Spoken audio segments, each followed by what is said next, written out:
You know you're in a losing position when you're hanging on the words and actions of someone else in order to feel good. You are literally placing your happiness, your future, your well-being, physically and mentally, in the hands of someone else. And if you're even thinking about telling me it's easier said than done, you know what? It's not. If you're in a situation where a relationship has ended, a girlfriend has left you, a boyfriend, I don't care, has left you, your wife has left you. If you listen to me, you would not be legally married in the West, but even if in that position, I'm talking about the emotional side of it and not the financial side of it in case of marriage. But if you are in a relationship position where one person has called it quits, and you are in a, in the weak position where you are texting, you are mailing, you are calling, you are leaving messages, and you are so vulnerable and fragile and so dependent on what they're going to say next, what they're going to do next, you are in a losing position. There is no way you can win. There is nothing that can happen that can result in this thing ending good. Because you are presenting yourself as a weak person who is dependent on someone else's action and someone else's words and someone else's behavior in order to feel complete and normal. I don't even want to use the word happy. Normal. And again, if you're even thinking about telling me it's easier said than done, like I haven't been there myself, I've been there many times, but then I wised up. I woke up. I smelled the roses, and they smelled very good. And you know what the solution is?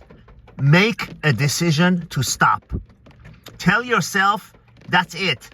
There is no one, no human being on this earth, besides my, of course, family, my mother and father, that I'm going to allow, use the word allow, that I'm going to allow to make me feel unhappy, inadequate, lower, because they, for some reason that is anything but important, have decided that they don't want to be in this relationship anymore.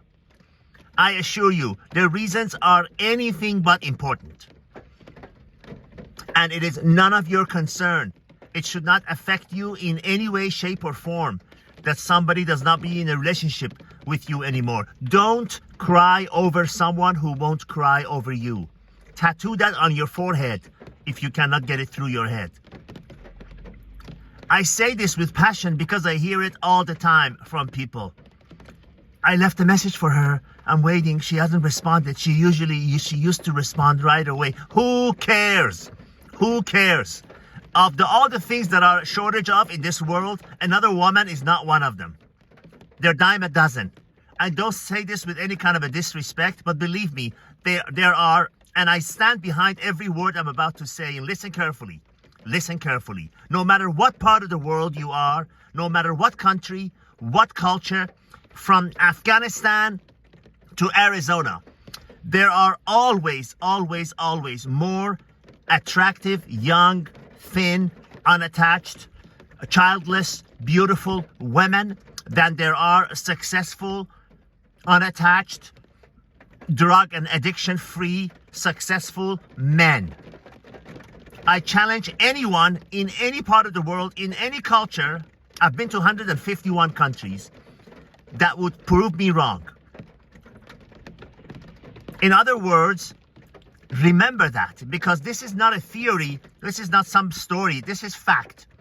There are always, always, always more attractive, available, beautiful women out there in any part of the world than there are successful men with money and health, physically and mentally. Men that are not addicted, men that are not, they don't have problems, men that don't have kids and from previous marriages and exes and everything. Men that are, it's a rare thing. They're very hard to find. They're very hard to find. So tell that to yourself next time you're hanging on someone's words. If they've responded to your text, if they suddenly are showing cold shoulder to you, if they are not available, if you ask them out and they say, well, call me on Friday at 8 o'clock, and they're telling you this a week in advance, that means they're putting you on an option number 9.